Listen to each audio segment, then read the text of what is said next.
Hello, and welcome to show number 8 of Global Perspectives with Dr. Michael Leitman, where we discuss what's happening in the world today. Hello, Dr. Leitman. Shalom lachem.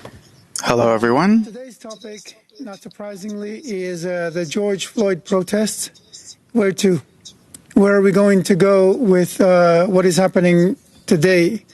Not just in America, but around the world. And that's what I want to begin with what is happening around the world, just so that we get a picture of what is going on.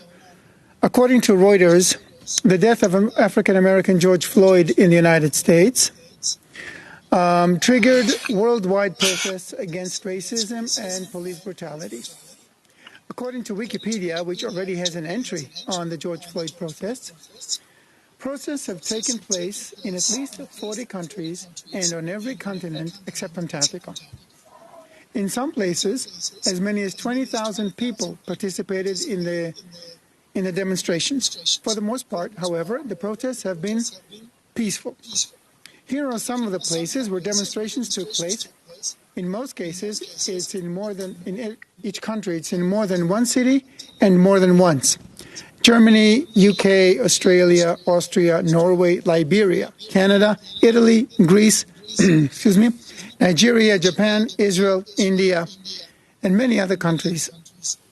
So, Dr. Leitman, in the rest of the world, there isn't the problem of blacks versus whites the way it is in America. Yet we can see that they are protesting, they sympathize with what is going on in America. Can you explain what they are protesting against? What is it that makes them, that brings them out of their homes and into the streets around the world? The fact that they feel that they're not accepted by society as the whites are. I'm not talking about the blacks protesting. I'm talking about demonstrations happening around the world, okay? And these demonstrators are white. They're not blacks. They're mostly white, and they're demonstrating against what's happening in America, against police brutality, against racism, and these topics don't seem to be such an issue in their own countries.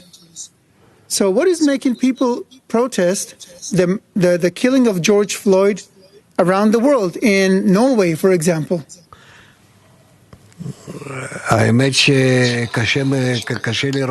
The truth is that it's hard to see a reason that because what happened in America with that one Afro-American person, George Floyd, I understand that it's unjust and it wasn't on purpose, but still, the world today is becoming very edgy,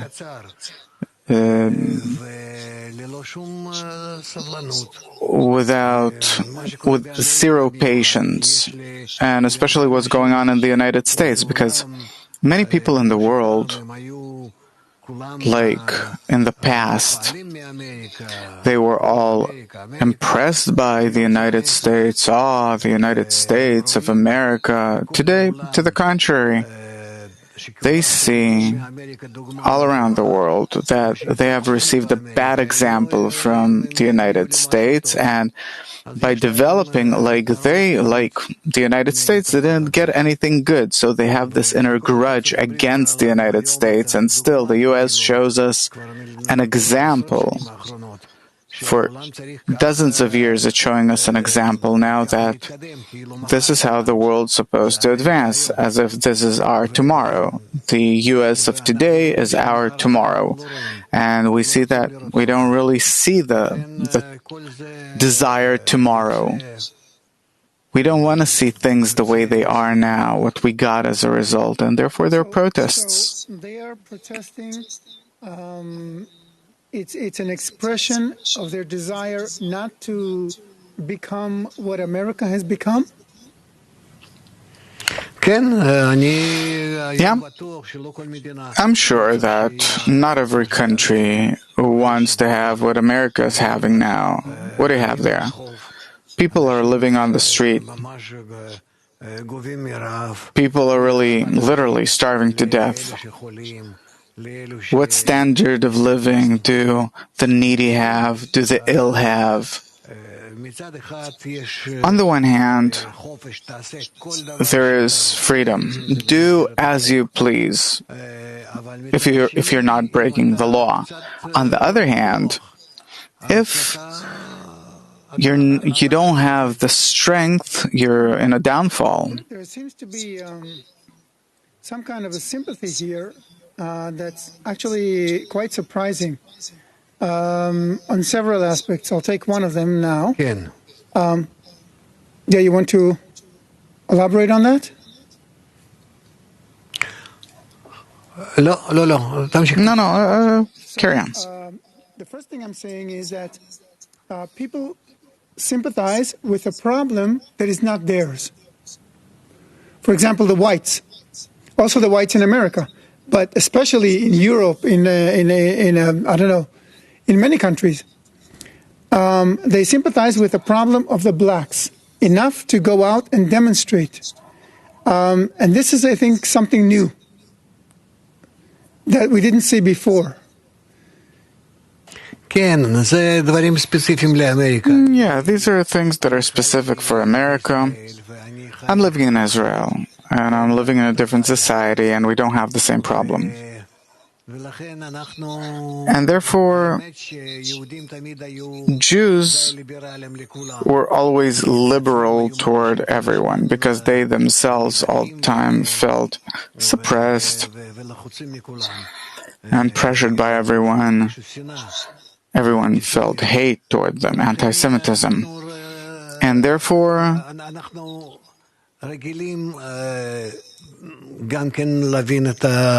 we're also used to understanding the other in this regard, and therefore it's something that we don't naturally have in such a cruel way as it exists.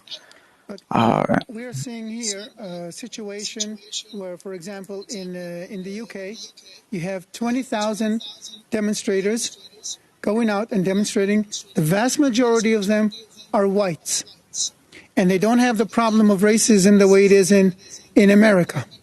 So why are so many people who seem to be unrelated to the problem, to the problems going on in America, still go out and demonstrate and protest?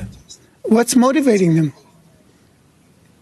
I think that this is something that comes in our time. We're a special generation, that the time has come for us to create a new world order that isn't according to color or any other characteristics. Neither men or women, not by sex, not by age, not by color, not by nationality, not by religion. There were many such wars and frictions in mankind according to these characteristics, according to these signs. And we have reached a state where all of us together are now discovering all the gaps between us, all the differences between us, as something that can no longer exist in humanity, in society, human society at all. And this is a good sign, the good sign of our time. And therefore I think that maybe here and there we will see further signs of racism according to or because of color, sex, age maybe, nationality, and so on and so forth. But we simply have to understand that we are living in a time where humanity has to be equal, boundless, where there are no boundaries, no different countries, no different governments for all countries. What for? What do we have as a result? Today, people, everyone's living in whatever way they want, wherever they want. It's really like a modern Babylon. So we have to get used to living together without any differences. And for this we need a special kind of education, and then we will rise above all the problems. And you won't have such cases like what we had in the United States, where this happened by chance, that a cop held him this way. He didn't mean to kill him. Maybe he was also in an inner kind of turmoil or something, who knows what. It all depends on education. We need a general, comprehensive, integral education. Babylon?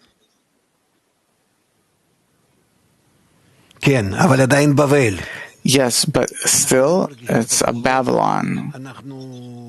We don't feel the boundaries, the borders. We live as if in one world, all around the world, besides, the white spot at the top, a white spot at the bottom, all the rest of our planet. Doesn't matter where I live. I'm pretty familiar with everything. It's not familiar that I've been to all these places, but I simply feel that I know humanity, that it's not something new. Everywhere in the world you have the same forms of living, the same kinds of foods, work, interactions and connections between people. We've reached a kind of balance between us. What kind of aspiration do the protesters express when they go out to protest against? I'm not even sure they know what they're protesting against, really. It's not clear to them. What is the deepest aspiration that they're expressing by their protests? I don't know. I don't see that there is something. I don't see that there is an understanding to the reason. What they are protesting against. What I'm asking is, besides, what is all this for? We have to talk in favor of something positive and not about the negative by which we only heat things up even more and cause riots or breaking showcases, shops, cars burning.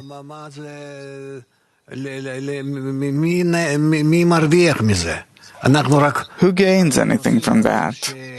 We only want to show that these people that are talking in favor of equality are people that are uneducated and that can bring great problems to society, and it's good for us to move away from them and not to come closer and help each other.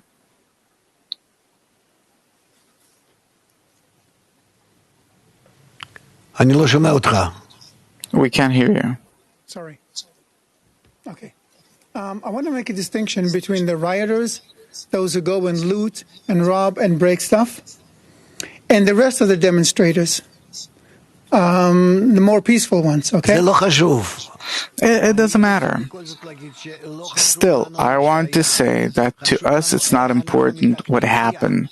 What's important is how do we correct it. What happened, happened. It happened and we punish whoever is to blame, and also it's a question, how much does that really help? Because these things happened in the past. What do we do now in order to correct the situation? So that's the question. Why don't they take to the streets in favor of a new education, in favor of putting an end to this entire segregation? After so many years that we're working on it, what can we do so that the white will not feel that the black is different, and neither will the black feel the same about the white, and this inner gap? Can we reach that? If not, nothing to do, just separate them. There's one thing. Either we separate or we know how together to complete each other. In the protests we're seeing today, is there a deeper aspiration, a deeper desire that they're expressing?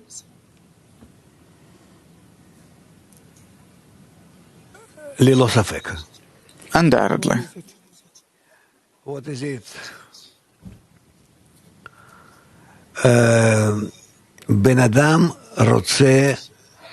A person wants to feel himself. He wants to feel comfortable, in the most comfortable state. It's like a baby feels on his mother's arms, that he feels love. Then that's the best thing for sure. And inside a person, there's this feeling. And this is what we're drawn to. Why can't we feel the same way toward each other?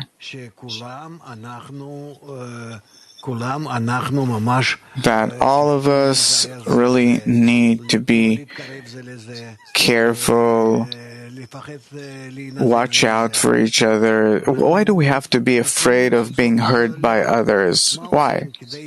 Why do we have to watch out all the time? Eventually, finally, we have to come to a state where we see humanity as a uniform society, as a homogeneous society. And we have to take care of our ego for this, of our evil inclination that's eating us alive, that's positioning us against each other,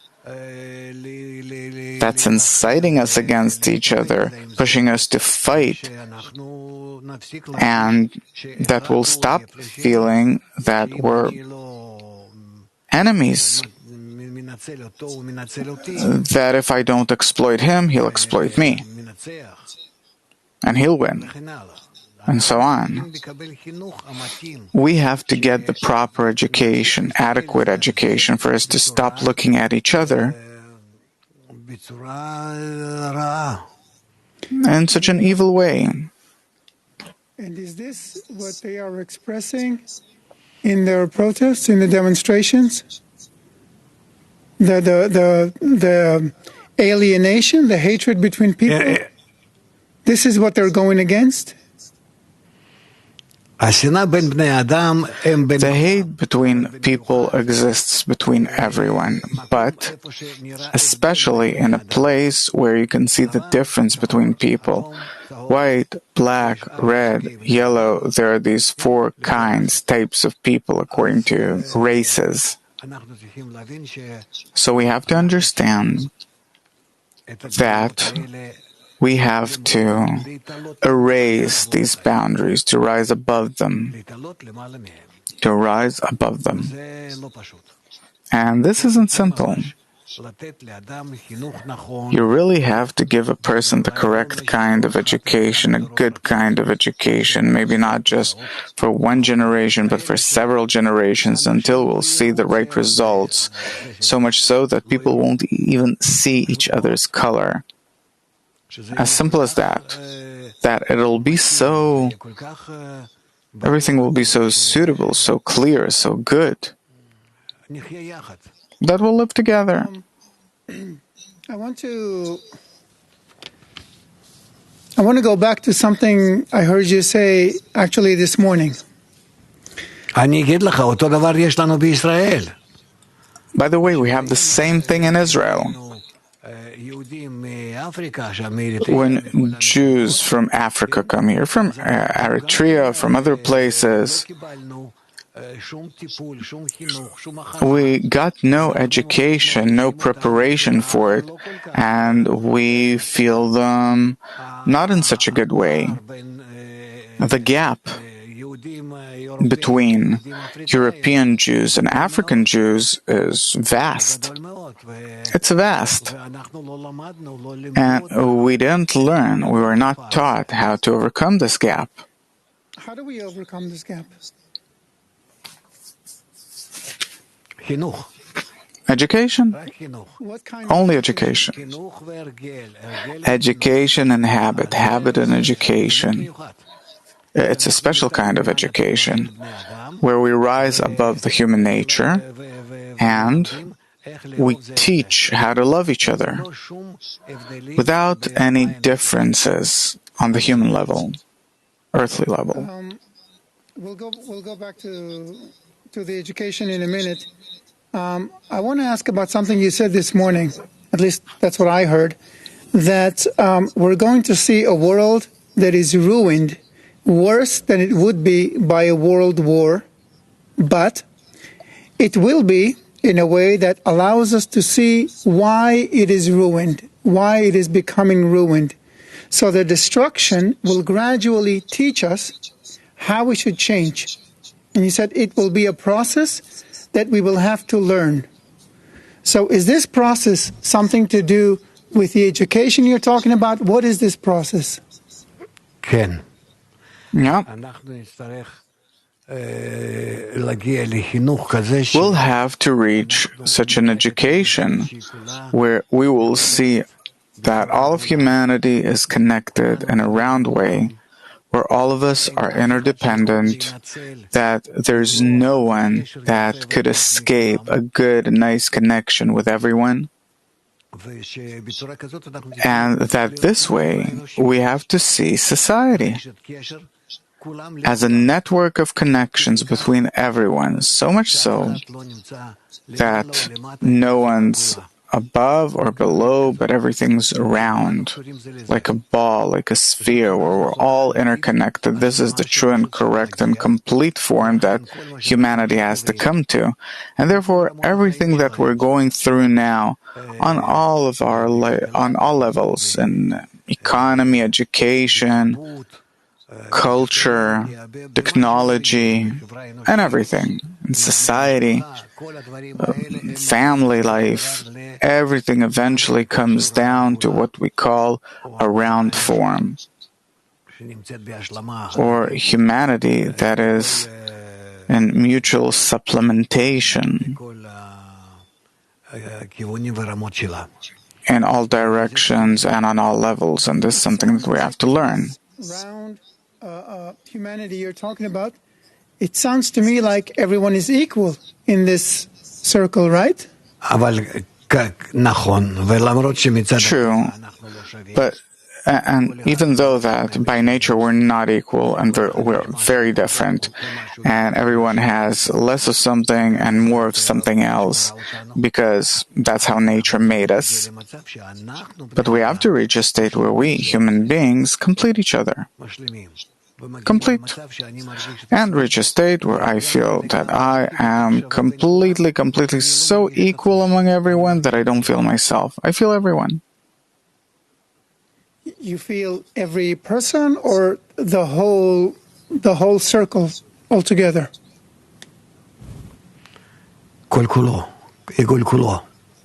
It's the entire circle, all of it. I feel it as one man, which is the structure of humanity. I think that's a good note to end this conversation. I know you have another meeting soon, in a few minutes. So I just want to add that this method of education, it exists. And whoever wants to know more should go on our site and read about it. But really, this is the correct remedy for all illnesses and problems and calamities that humanity has been experiencing. Integral education. Go into our site and look up integral education. Dr. Lightman, I want to thank you very much for a very inspiring global perspective, although a bit worrying. But let's hope we all do what we have to do so that we don't have to get into another world war. We've had enough of those. Thank you very, very much, Dr. Lightman. We'll see you again in our next show. And thank you all for coming. And please join us on our next shows. Thank you all, and bye.